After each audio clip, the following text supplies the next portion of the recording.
ಈಗ ನಾನು ಎಲ್ಲಿದಂದ್ರೆ Gadag guys, ಗದಗಿಂದ 5 kilometre ದೂರದಲ್ಲಿ ಬೆಟ್ಟಗೆರೆ ಅನ್ನೋ ಒಂದು ಜಾಗದಲ್ಲಿ ಸಾಗರ್ ಮುಂಡಿ ಹೋಟೆಲ್ ಅನ್ನೋ ಒಂದು ಜಾಗಕ್ಕೆ ಬಂದಿದ್ದೀನಿ. ಫಸ್ಟ್ ಆಫ್ ಆಲ್ ಮುಂಡಿ ಅಂದ್ರೆ ಏನ್ ಸರ್? ಮುಂಡಿ ಅಂದ್ರೆ ಈ ಮಟನ್ ಇಂದ ತಲೆ ಮಾಂಸ, ತಲೆ ಮಟನ್ಗೆ ನಮ್ ಕಡೆಗೆ ಮುಂಡಿ ಅಂತ ಕರೀತಾರೆ. ಓಕೆ, ಅದಕ್ಕೆ ಏನ್ ಸ್ಪೆಷಲ್ ನಿಮ್ಮಲ್ಲಿ ಸಾಗರ್ ಮುಂಡಿ ಹೋಟೆಲ್ ಅಲ್ಲಿ ಏನ್ ಸ್ಪೆಷಲ್? ನಮ್ಮಲ್ಲಿ ಸ್ಪೆಷಲ್ ಐಟಮ್ಸ್ ಅಂದ್ರೆ ಬೇಜಾ ಫ್ರೈ ಅಂದ್ರೆ ಮಿದುಳು ಬ್ರೈನ್ ಫ್ರೈ, ಓಕೆ, ಆಮೇಲೆ ತಲೆ ಮಾಂಸ ಫ್ರೈ ಅಂದ್ರೆ ನಾವು ಮುಂಡಿ ಫ್ರೈ ಅಂತ ಕರಿತೀವಿ. ಓಕೆ, ಬೋಟಿ ಫ್ರೈ ಅಂದ್ರೆ ಅದು ಮಟನ್ ಇಂದ ಇನ್ಸ್ಟಂಟ್ ಹೊಟ್ಟೆಗಿಂದ ಇರಲ್ಲ, ಓಕೆ, ಮುಂಡಿ ಫ್ರೈ.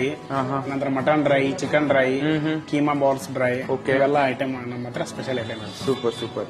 ಇದೊಂಥರ ಎಕ್ಸಾಕ್ಟ್ ಲೊಕೇಶನ್ ಎಲ್ಲಿದೆ ಅಂದ್ರೆ ಬೆಟ್ಟಗೆರೆ ಬಸ್ ಸ್ಟಾಪ್ ಇಂದ ಡಯಾಗ್ನಲ್ ನೋಡಿದ್ರೆ ಒಂದು ಆರ್ಚ್ ಇರುತ್ತೆ, ಶ್ರೀ ಮಂಜುನಾಥ ದೇವಸ್ಥಾನ ಒಂದು ಆರ್ಚ್. ಒಳಗ್ ಬಂದ ತಕ್ಷಣ ಲೆಫ್ಟ್ ಸೈಡ್ ಗೆ ಸಿಗುವಂತ ಇದು ಹೋಟೆಲ್ ಗೈಸ್. ಇದು ಶುರುವಾಗಿ 10 ವರ್ಷ ಆಗಿದೆ. ಟೈಮಿಂಗ್ಸ್ ಎಷ್ಟು ಓಪನ್ ಮಾಡ್ತೀರಾ? ರಜೆ ಯಾವ್ದಾದ್ರು ಮಾಡ್ತೀರಾ? ನಮ್ದು ಅಮಾಸೆ ಒಂದ್ ದಿವಸ ಅಷ್ಟೇ ರಜೆ ಇರ್ತದೆ ಸರ್. ಆಮೇಲೆ ಡೈಲಿ 12:30ಗೆ ಓಪನ್ ಮಾಡ್ತೀವಿ. ಬೆಳಿಗ್ಗೆ 4 o'clock ಕ್ಲೋಸ್ ಮಾಡ್ತೀವಿ. 4 ಗಂಟೆ ಕ್ಲೋಸ್ ಮಾಡ್ತೀವಿ. ಓಕೆ, ಆ ನಂತರ ಮತ್ತೆ ಸಾಯಂಕಾಲ 7 ಗಂಟೆಗೆ, ತಿರ್ಗಾ 7 ಗಂಟೆಯಿಂದ 7 ಗಂಟೆಯಿಂದ 10 o'clock ತನಕ.